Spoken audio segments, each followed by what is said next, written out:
Perhaps unsurprisingly, the Romantic poet and artist William Blake has frequently been claimed by later generations of mystics and occultists as a fellow traveller. The connections between Blake and what could loosely be termed the occult existed throughout his work and life, as has been discussed by scholars such as Marcia Keith Suchard and Robert Ricks. The connection enjoyed a brisk afterlife immediately after his death, due in no small part to obituaries and articles that dwelt on his remarkable series The Visionary Heads, where he drew images of spirits and ghosts for the artist John Varley. Varley was something of an occult enthusiast, who drew up an astrological chart for Blake, and which, by all accounts, Blake treated highly dismissively. It is quite clear from the accounts recorded by his friend and benefactor, John Linnell, that Blake treated the sessions with Varley with good-hearted amusement, but the stories of this otherworldly artist in communion with the spirit world became entrenched during the Victorian period. As such, it was hardly surprising that he would soon be adopted by enthusiasts of spiritualism and occult enthusiasts such as W.B. Yeats. As well as being a member of the Hermetic Order of the Golden Dawn, with Edwin John Ellis, Yeats published a magnificent, if also editorial suspect, 3-volume works of William Blake, poetic, symbolic and critical, in 1893. Yeats was one of the first to see a symbolic system in Blake's work, even if much of that system was an imposition of his own ideas. Nonetheless, Yeats was a critical bridge to connecting William Blake to occult practitioners who were much more deeply involved in subversive magical systems. Aleister Crowley, the first of the two figures I'll be considering in this podcast, was born Edward Alexander Crowley in 1875 in Leamington Spa, the son of Edward Crowley and Emily Bertha Crowley, both members of the Plymouth Brethren. This movement was founded in 1828 by Nelson Darby, who'd quit the established Anglican Church because of its decadence, and who believed that any interpretation of the Bible other than as literal truth was blasphemy. Darby had engaged in an evangelical crusade, which by the end of the 19th century had attracted a number of respectable and wealthy converts. The most infamous son of this pious sect was left a considerable inheritance which came from brewing, this despite the fact that the Plymouth Brethren were extremely temperate, and which no doubt contributed to Crowley's cynicism regarding religion. Crowley himself would later be lambasted by the Daily Express as the wickedest man in the world, and although he had the misfortune to live in the eras of Hitler and Stalin, Crowley chose for himself the epithet of the Great Beast after Revelation 13:18. After a career spent in profligacy, mountaineering, egomania, sadomasochism, publishing, misogyny, drug-taking, publishing, plenty of self-promotion and his beloved magic, the K on the end of Crowley's spelling was not optional, he seemed to spent force at the time of his death in Hastings in 1947. And yet, 20 years later, he had become an important influence on the counterculture, and individuals as diverse as the Beatles, who included him on the album cover for Sgt. Pepper's Lonely Hearts Club Band, the filmmaker Kenneth Anger in experimental films such as Lucifer Rising, The Beats and Jimmy Page of Led Zeppelin fame. Opinion on Crowley has been as a sword sent to divide. His first biographer, John Simmons, who published The Great Beast in 1951, sought to debunk Crowley's self-ordained task of bringing Oriental wisdom to Europe and restoring paganism in a purer form. Mario Praz dismissed him as a decadent romantic who wrote bad poetry in slavish imitation of Swinburne, in my opinion, a very fair assessment. At the other end of the scale, admirers such as Kenneth Grant have seen greatness in even the most mediocre of Crowley's achievements. Between these two extremes, other biographers have sought to see him as a cultural phenomenon. And perhaps a good overall opinion that matches my own is that of Martin Booth in A Magic Life, who saw Crowley as a talented, even potentially brilliant polymath, brought low by his talent for self-destruction and a taste for the abuse of others. Crowley's magical system of thelema, which had its origins in his initiation into the Hermetic Order of the Golden Dawn, which, as we've already mentioned, included W.B. Yeats, was an attempt to change the reality of the world through the actions of the will. It has hardly challenged the Christianity he revived, but his talents were not inconsiderable. He had an extensive knowledge of yoga long before that became fashionable in the West, and his experiments with sex, magic and drugs were no more futile than the derangements of the senses pursued by other writers such as Arthur Rimbaud and William Burroughs.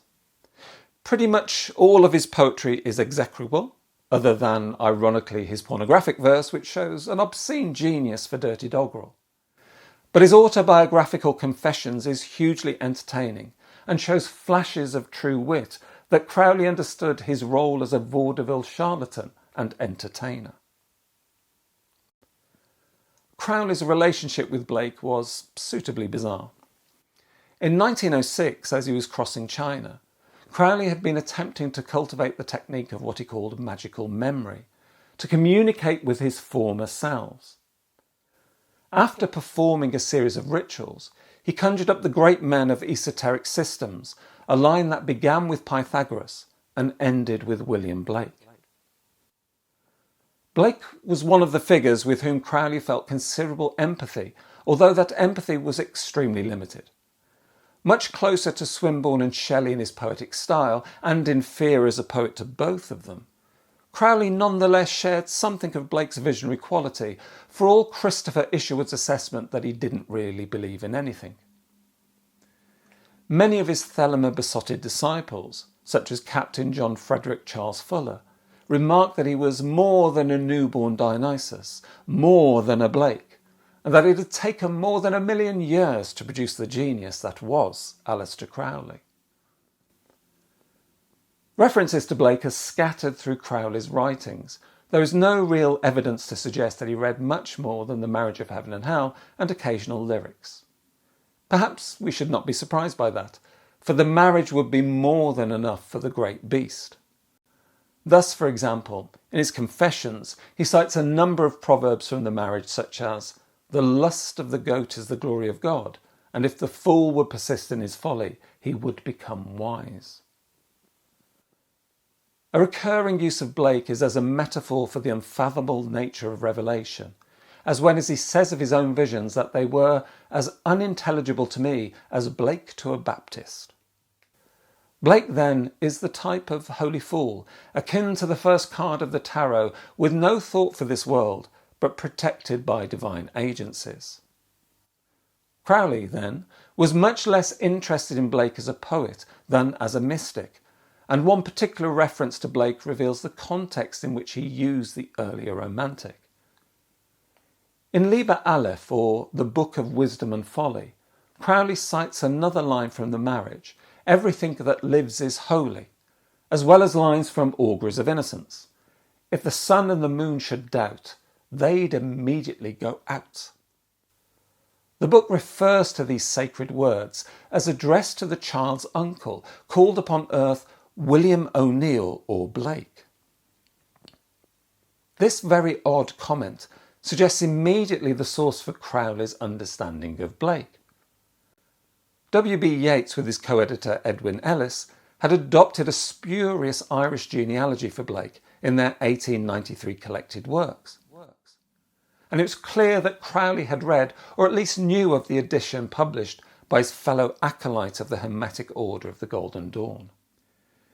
In his astrological writings, Crowley also uses a suitably esoteric image of the poet, which shows that while he may have had little sympathy for Blake as a poet, he saw him as a magical figure.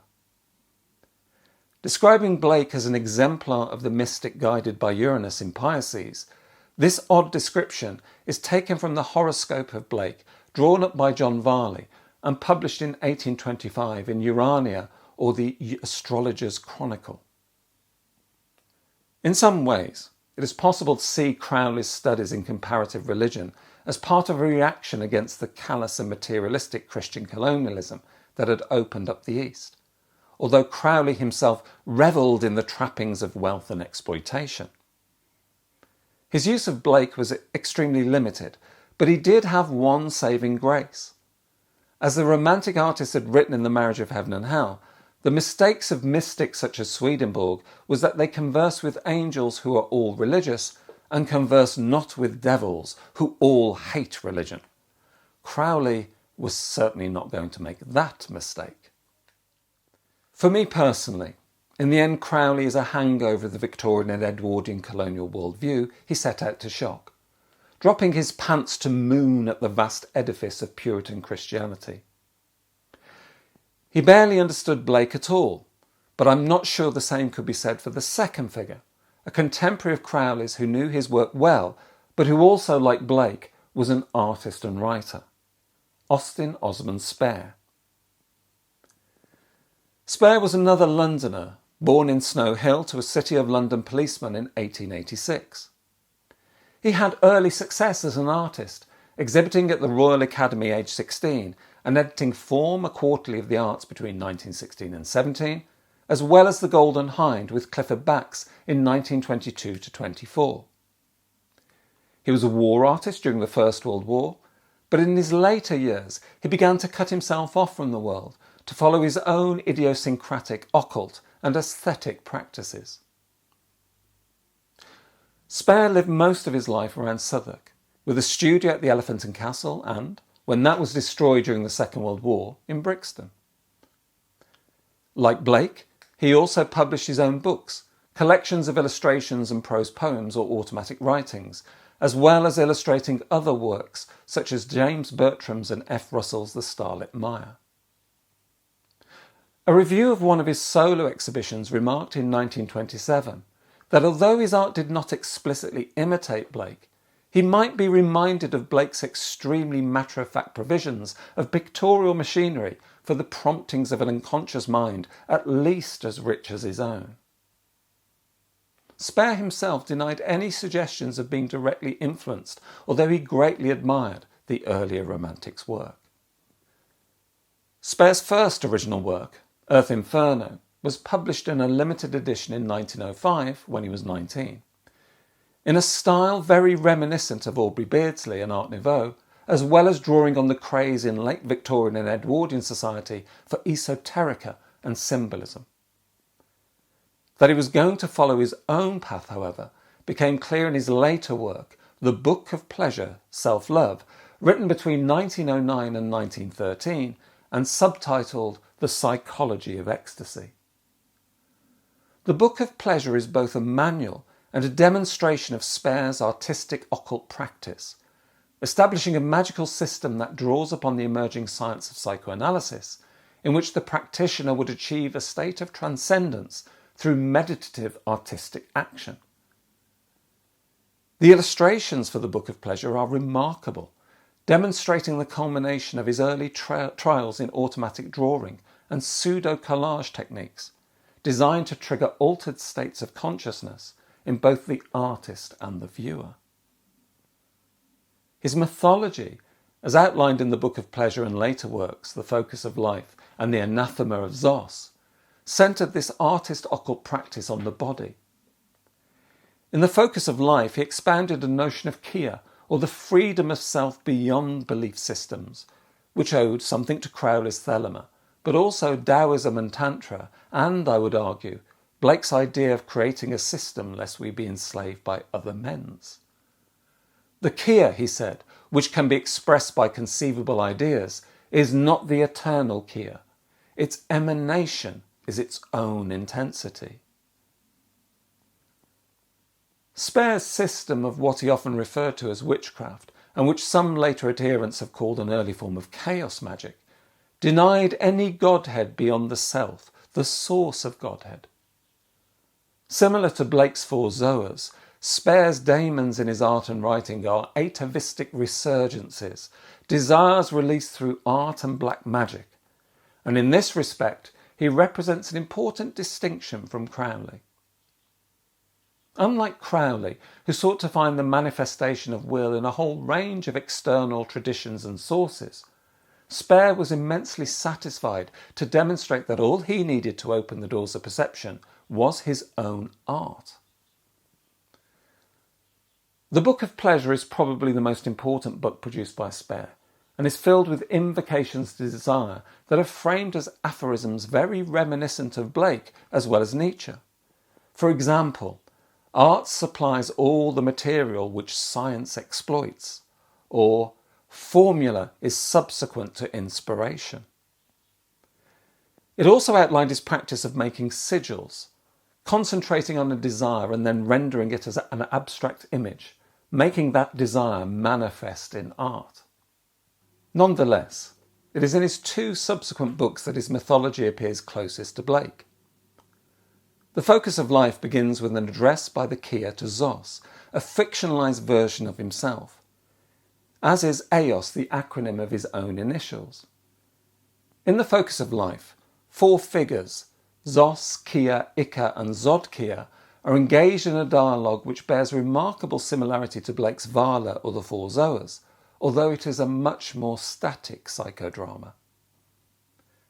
Zos, like Albion, has forgotten the freedom of his original desires and fallen into a dull round of existence, his awakening being represented in the Anathema of Zos, a short pamphlet in which he denounces conventional religion and instead announces, "O self my God, foreign is thy name except in blasphemy." Once again, we appear to be close to the language of the marriage of heaven and hell, but, unlike Crowley, Spare seems to have read much more widely of Blake.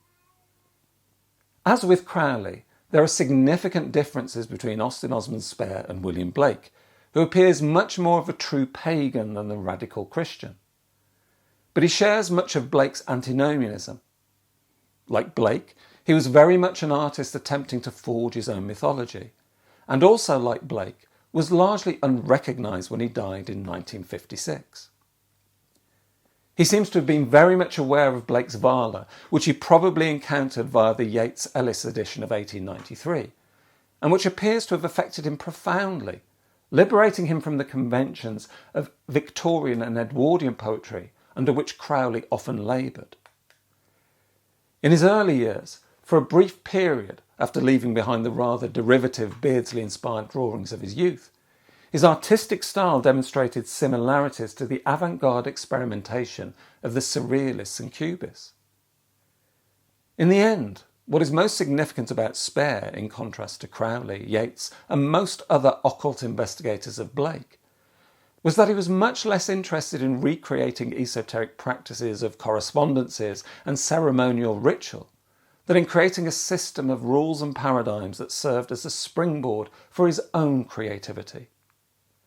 In his sigils, his automatic drawing and mythopoetic writing, he followed an anti-systematic approach that would become known as chaos magic, and which would eventually feed into various underground art and music subcultures of the 1980s and 1990s, especially via the work of the performance artist and musician Genesis P. Orridge and the industrial group Coil. Spare was one of the figures who helped infuse this later occultural scene with elements of Blake. And, as John Balance, the lead vocalist with Coil, would say, "Why be bleak when you could be Blake?"